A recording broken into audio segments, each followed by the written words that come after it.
Happily Ever After, Chapter 3. The knight was flung to his knees as Bill pushed him to the center of the campsite. "Sorry, mate," Bill apologized as he picked the knight back up and placed him back on his feet. "Don't know me strength sometimes." "Bill!" the short, bald man screamed. "We don't apologize to the prisoners!" Bill looked back down at the knight in shame before thumping him back to his knees. "Better?" "It's like I'm working with amateurs here," the bald man said. "Flint, search him. Gather his valuables." The lanky blond man looked the knight over from head to toe as he searched for anything of value. "He doesn't have any," he called back to his leader as he took a step back. "What?" the bald man screamed. "Of course he does. Check his pockets." Flint patted the knight down once more before jamming each of his hands into the prisoner's pockets. "Nothing." "What kind of knight doesn't have valuables?" the bald man muttered as he hobbled back over to his pot. "Check that damn ass of his." Flint turned and watched as his brunette comrade struggled to pull the stubborn beast into the camp. "Sir, it's missing a leg." "You're about to too if you don't get over here and search that bloody beast. Grab that frickin' armor. Armor always brings in a pretty penny." The bald man turned to face Rico sitting in front of the tent with his hat covering his face. "What the hell do you think you're doing? Get off your ass and help those blubbering idiots!" Rico jumped to his feet and ran over to help his comrades pull the beast into the camp. They pulled the animal to a nearby tree and tied the beast's reins with a very poor knot before unloading the knight's gear from the creature's back. "It's junk," Flint called out. "Yeah, boss," Rico confirmed as he pulled out the dinged-up breastplate. "This stuff is useless." The bald man sighed heavily as he tapped his spoon on the pot. "Rico, get the girl. Flint, finish this stew." The man shoved his spoon into Flint's chest as he made his way over to the knight. "A knight with no possessions? What kind of knight are you?" "The retired kind," the knight said smugly. "Is that so?" the bald man snickered as he picked up the knight's rusty spalder. "The retired kind walks around with this?" "Aye," the knight replied. "I'm actually in the market to sell if you folk are willing to buy." "To buy?" the bald man howled with laughter. "You're trying to sell this garbage to us?" "Aye, if the price is right." "If the price is right?" The bald man chuckled as he walked slowly back over to the knight, leaning his face in close to his prisoners. "You see, mate, we aren't the kind of folk that tend to do the buying. No, mate, we take what we want." "Got her!" Rico explained cheerfully as he shoved a rattled, bound, and gagged young woman to the ground. The bald man sighed deeply. His musky breath filled the man's nostrils. "Can't you see I'm busy here?" he screamed as he lifted himself back up. "But what do you want me to do with her?" "Sit her by the fire and get her ready to eat." "Eat?" Rico asked, puzzled. "Yes, eat!" the bald man screamed as he picked the woman from the ground and threw her towards the fire. "But," Rico stammered as he looked at his captain in confusion, "why?" "Because, Rico," the bald man heaved in anger. "She's being held for ransom, Rico. In order to receive the money, Rico, she has to be alive. In order for her to stay alive, Rico, she has to be fed. Do you understand, Rico?" The bald man heaved heavily in anger as he stared his subordinate down. "So, we remove her gag?" "Ah!" the bald man screamed as he pulled a long silver dagger from behind his back and jammed it deep into Rico's chest. "Yes, Rico, you remove her frickin' gag, you worthless, stupid, bloody imbecile!"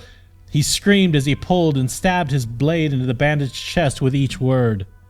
Startled by his captain's outburst, Bill jumped back, shaking the ground violently from the hulking man's weight. The small earthquake startled the knight's ass, triggered a wave of flashbacks from the beast's time working at the mines. The beast screamed out a blood-curdling scream as it kicked its only rear leg back, knocking the brunette bandit unconscious. Flint rushed to his comrade's side as the creature continued to kick and jump about in fright. "The hell!" the bald man screamed as he dropped his blood-soaked dagger and turned to witness the commotion. "Flint, tame that beast!" The ass screamed once more as Flint rushed towards it, triggering another PTSD-influenced panic attack.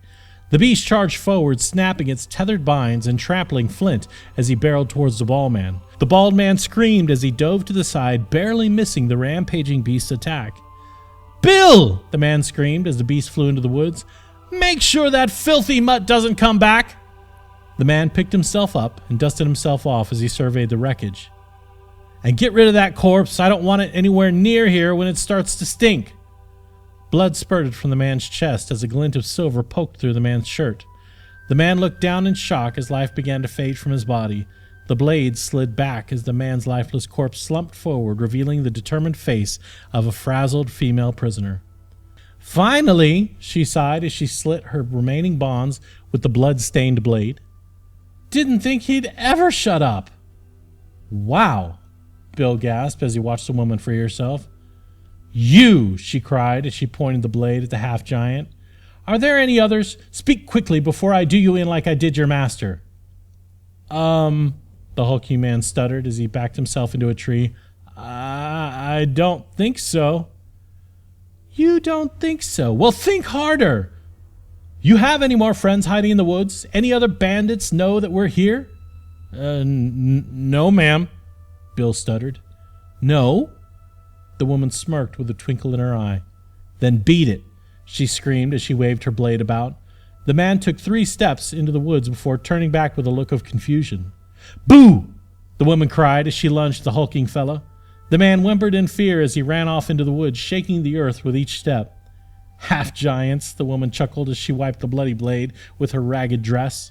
"Harmless, really, just big old gullible babies." The woman tucked the clean blade in the wrap of her dress before facing the knight. "I take it you're here for the reward my state is offering in my return? I'll admit that was a rather unorthodox way of rescue, but the donkey did a surprisingly well job.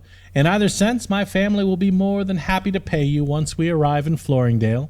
If we leave in the morning, we should reach there in about 3 days' time." "I'm not here for the reward," the knight replied as he picked himself up from his knees. "A knight working for charity? How noble!"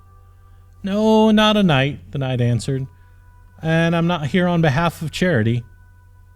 "Then what are you here for?" the woman asked as she studied the young man carefully. "Just passing through," the knight replied without batting an eye. The woman pulled her hair away from her face as she continued to study the man. "You're a rather small fellow." Yeah, I'm tiny," the knight mumbled as he began to search through the bandit's belongings. "Well, can I at least know the name of my savior?" the woman asked as she pushed her way in front of the knight. The knight, not wanting to come across as a barbarian, obliged.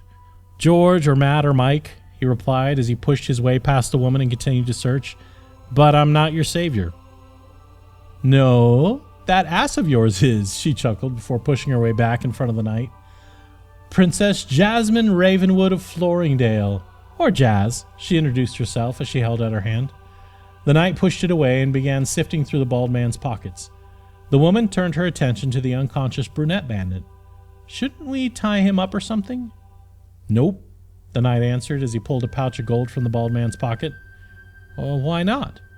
"No need," the knight replied as he pulled a burgundy cloak from its resting place atop a tree branch.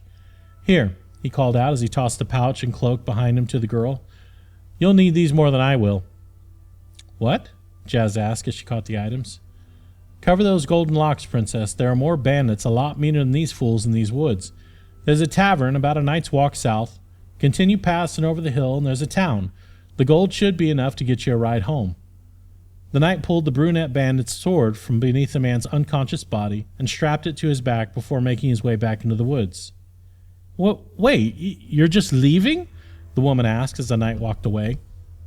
"Yup," the knight replied without looking back. "You'll want to, too. That bandit will be waking up soon." "Wait!" Jazz called out as she rushed to catch up with the knight. "Won't you help me?" "Trust me, darling, you don't want my help. Besides, it looks like you can take care of yourself." "Wait!" Jazz pushed her way in front of the knight to block his path. "Take me to the town. You said yourself it's not far from here. I don't know these woods like you do." The knight sighed as he looked into the woman's big, pleading blue eyes. "I could use a drink," he mumbled. "The tavern! Take me to the tavern! I can make it the rest of the way, please!" The knight sighed as he turned back towards the road. Fine, but only to the tavern. Jazz and the knight headed back through the woods and out onto the road. They traveled for a ways in silence before the young princess grew bored. So, if you're not a knight, why did you have a suit of armor? She asked as a means to break the silence. Retired, the knight replied coldly as he continued to push on. Why? The princess asked as she followed closely behind. Not for me, the knight answered to avoid the question. Not for you? Jazz pried. Look, the knight snapped as he stopped and faced his prying companion. Do you want to play 20 questions or do you want to go home? Well, fine, Jazz scoffed as she pushed the knight aside and took the lead. I was just trying to make small talk. You know, back where I come from, knights have better manners, whether they're active or... Shush! The knight hushed as he stopped to listen to the surrounding woods. Jazz stopped walking, her eyes filled with rage. You did not just shush me, she cried as she turned back around and stomped over to the knight. I will not be shushed! With an annoyed look, the knight covered the enraged princess' mouth with his hand and placed a finger to his lips. The woman's face turned red as she tried to pry the knight's hand away, screaming a string of muffled insults. The knight remained unmoved, his focus locked on the dark abyss hidden in the trees. Ba-thunk, ba-thunk, ba-thunk. The noise reverberated against the trees with a small rumble with each light thump. The knight lowered his hand as Jazz's face turned white. What was that? She whispered. Shush! The knight hushed as he waited for the next thump. He waited patiently, but another thump never came. The knight stared out at the horizon before nudging the princess forward. Dawn is coming, he replied softly. Let's hurry. But what was that? Jazz asked one more time in a tone a bit louder. The knight ignored her question and continued to lead. I'll bet it was that half-breed giant, the princess exclaimed loudly with a huff. What was his name? Bill? That's it! Hello, Bill! The knight stopped mid-step and turned to face the loud woman. Shush! He exclaimed as he turned back toward his path. Would you stop shushing me? Jazz screamed as she pulled the knight back to face her. I am royalty and I demand your respect! If you don't shut up, we will be dead! The annoyed knight exclaimed. Do you understand? Now who's being loud? Jazz mocked. We aren't going to die, that's just Bill. Hello, Bill! That's not... Another rumble interrupted the frustrated knight. Bill! The princess cried. His name is Bill! Two louder thumps rumbled as they made their way closer to the travelers. Shh! The knight hushed again as he searched through the woods for the source. Ba-thunk. There you go with the shushing again. Ba-thunk. Shh! The knight replied desperately. Ba-thunk. Ba-thunk. Stop shushing me! The princess screamed at the top of her lungs. Ba-thunk. Ba-thunk. Ba-thunk. Would you shut up? It's not... The princess screamed as the knight was lifted high into the air. Bill! The knight finished as he was lifted higher than the treetops. The princess screamed again as she dove to the side as a hulking grayish-blue foot slammed down where she once stood, shaking the earth violently.